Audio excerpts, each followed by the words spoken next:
আজকে আমরা বাংলাদেশ ইসলামী ছাত্র শিবিরের পক্ষ থেকে যারা A+ পেয়েছেন সেই সব ছাত্রছাত্রীদেরকে শুভেচ্ছা জানানোর জন্য, সম্বর্ধনা দেওয়ার জন্য এই অনুষ্ঠানের আয়োজন করেছি। আমরা যদি পৃথিবীর সকল রজনীগন্ধা, গোলাপ, জুঁই, চামেলি এবং হাসনা হেনার সৌরভ আর সৌন্দর্যকে তোমাদের জন্য উৎসর্গ করি, আমার মনে হয় তোমাদের কৃতিত্বের সামনে তা খুবই নগণ্য বিবেচিত হবে। কোকিলের সকল কুহুতান এবং ঝর্ণার সকল কলতানকে যদি তোমাদের সামনে হাজির করা হয়, আমার মনে হয় তোমাদের কৃতিত্বের সামনে তাও নগণ্য হিসেবে বিবেচিত হবে। আমরা তোমাদেরকে একটি ব্যতিক্রমী কাফেলা বাংলাদেশ ইসলামী ছাত্র শিবিরের পক্ষ থেকে আন্তরিক অভিনন্দন এবং শুভেচ্ছা জানাচ্ছি। আজকের এই ব্যতিক্রমী অনুষ্ঠান এই জন্যেই যে বাংলাদেশ ইসলামী ছাত্র শিবির বাংলাদেশের ছাত্র রাজনীতিতে শিক্ষা প্রতিষ্ঠানে এক ব্যতিক্রমী ভূমিকায় অবতীর্ণ হয়েছে।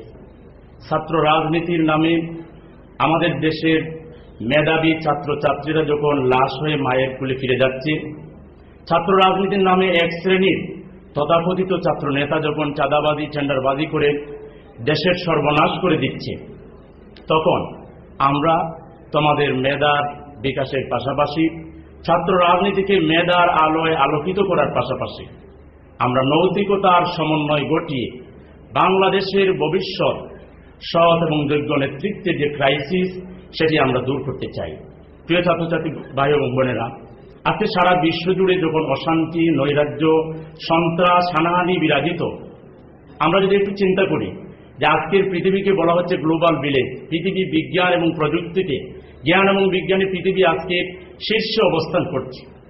এই যখন অবস্থা, তখন গোটা পৃথিবীতে 1 ইঞ্চি জায়গাও এমন নেই যেখানে কেউ দাঁড়িয়ে বুকে হাত দিয়ে বলতে পারবে যে আমি শান্তিতে আছি।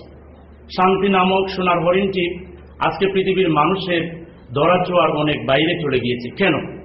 এই কেন কথাটির উত্তর খুঁজতে গেলে যেটি আসে সেটি হচ্ছে আজকে জ্ঞানের কোনো অভাব নেই, বিজ্ঞানের কোনো অভাব নেই, আজকে মেধাবী নেতৃত্বের কোনো অভাব নেই। আজকে সবচেয়ে বড় অভাব যেটি, সেটি হচ্ছে নৈতিকতা সম্পন্ন ভালো মানুষের অভাব। আজকে আমরা যদি আমাদের বাংলাদেশ থেকে শুরু করে ইউরোপ, আমেরিকা, পৃথিবীর উন্নত কান্ট্রিগুলোর নেতাদের দিকে তাকাই, মিস্টার বুশ সাহেব একজন বড় জ্ঞানী পণ্ডিত ব্যক্তি, কিন্তু আজকে তিনি একজন অমানবিক যুদ্ধবাদ নেতা হিসেবে পৃথিবীতে আবির্ভূত হয়েছেন। কেন এমনটি হল? একজন দার্শনিক বলেছিলেন, a man without character with career is more dangerous then a lion. একজন মানুষ তার শত যোগ্যতা থাকার পরেও যদি তার নৈতিকতা না থাকে, মোরালিটি না থাকে, তাহলে সে সিংহের চেয়েও ভয়ানক। আজকের পৃথিবী তার বাস্তব প্রমাণ। তাই আমাদের বক্তব্য কোনো বেশি কথা নেই, আমরা বলতে চাই যিনি আমাদেরকে সৃষ্টি করেছেন সেই স্রষ্টার দিকে আমাদের সকলকে ফিরে যেতে হবে। ইসলামী ছাত্র শিবির যে কথা বলছে সেটি হচ্ছে যে আজকে আমাদের বাংলাদেশের এই যে দুর্নীতিতে আমরা বারবার ফাঁস হচ্ছি, অসৎ অযোগ্য নেতৃত্ব, এর হাত থেকে যদি রক্ষা পেতে হয় আমাদের শিক্ষা ব্যবস্থায় নৈতিকতার চর্চা বাড়াতে হবে। আমাদের সব কিছু আছে, কিন্তু আমাদের শিক্ষা ব্যবস্থায় নৈতিকতা নেই, যার জন্য এই শিক্ষা ব্যবস্থা থেকে ভালো মানুষ আমরা পাচ্ছি না। একজন দার্শনিক বলেছিলেন, if you teach your children the 3 R's, that is reading, writing and arithmetic, and leave the 4th R, that is religion, you will get the 5th R, that is rascality. তুমি তোমার সন্তানকে যদি 3টে আর শিক্ষা দাও, রিডিং, রাইটিং এন্ড অ্যারিথমেটিক, এবং 4th আর religion, নৈতিকতা, ধর্মকে যদি বাদ দিয়ে দাও, তাহলে তুমি অবশ্যই আরেকটি আর পাবে, সেটি অমানবিকতা, অনৈতিকতা, দর্শন, খুন, রাহাজানি, এগুলি আজকে আমরা পাচ্ছি। এই ক্ষেত্রে ব্যতিক্রম হচ্ছে বাংলাদেশ ইসলামী ছাত্র শিবির। একই শিক্ষা প্রতিষ্ঠানে, বিশ্ববিদ্যালয়, কলেজে, মেডিকেলে, ইঞ্জিনিয়ারিং, ইউনিভার্সিটিতে পড়ার পরেও আজকে একটা ছেলে যখন চাঁদাবাজি, টেন্ডারবাজি করছে, বিপরীত পক্ষে ইসলামী ছাত্র শিবির কোরআন পড়ে, হাদিস পড়ে, ইসলামী সাহিত্য পড়ে, আজকে ইসলামী ছাত্র শিবির যারা করছে তারা কোনো ধরনের অসামাজিক কার্যকলাপের সাথে অন্যায় কোনো কার্যক্রমের সাথে জড়িত আছে, এর কোনো প্রমাণ বাংলাদেশে কেউ দিতে পারেনি।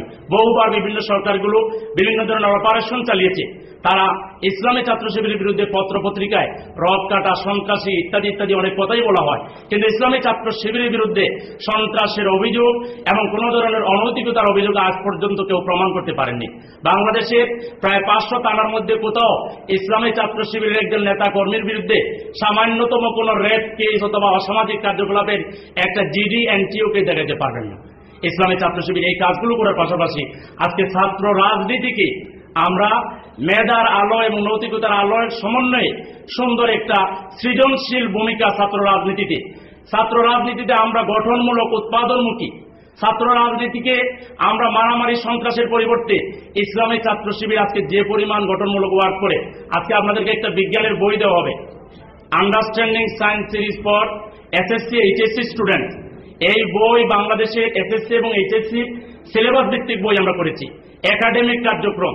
আমাদের এই বই নিয়ে আমরা শিক্ষামন্ত্রীর কাছে গিয়েছিলাম, বিভিন্ন মন্ত্রীর কাছে গিয়েছিলাম, তারা উচ্ছ্বসিত প্রশংসা করেছেন যে ইসলামী ছাত্র শিবির এরকম ক্রিয়েটিভ ওয়ার্ক করে। আজকে আমরা ছাত্রদের হাতে কোরআন তুলে দিতে চাই, হাদিস তুলে দিতে চাই, ছাত্রদের মেধাকে কাজে লাগিয়ে দেশকে সামনের দিকে এগিয়ে নিয়ে যেতে চাই, এটি আমাদের পরিকল্পনা। আমি ছাত্রছাত্রী ভাই বোনদেরকে, বাংলাদেশ ইসলামী ছাত্র শিবিরকে নিরপেক্ষ মন নিয়ে স্টাডি করার আহ্বান জানাবো। ছাত্র শিবির যদি দেশের জন্য, জাতির জন্য, আগামী পৃথিবীকে সুন্দর করে গড়ে তোলার জন্য যদি গঠনমূলক কাজ করে থাকে, আমি এই কাজে তোমাদের সকলের সাহায্য, সমর্থন, দোয়া কামনা করব। আজকের এই সুন্দর আয়োজনে তোমরা এসে আমাদেরকে মুগ্ধ করেছ, আমরা সেই জন্য অন্তরের অন্তঃস্থল থেকে তোমাদের সবাইকে আবারও অনেক অনেক ধন্যবাদ এবং শুভেচ্ছা জানিয়ে আজকের মতো এখানে শেষ করছি। আল্লাহ হাফেজ। বাংলাদেশ জিন্দাবাদ, বাংলাদেশ ইসলামী ছাত্র শিবির জিন্দাবাদ। আসসালামু আলাইকুম ওয়া রাহমাতুল্লাহি ওয়া বারাকাতুহু।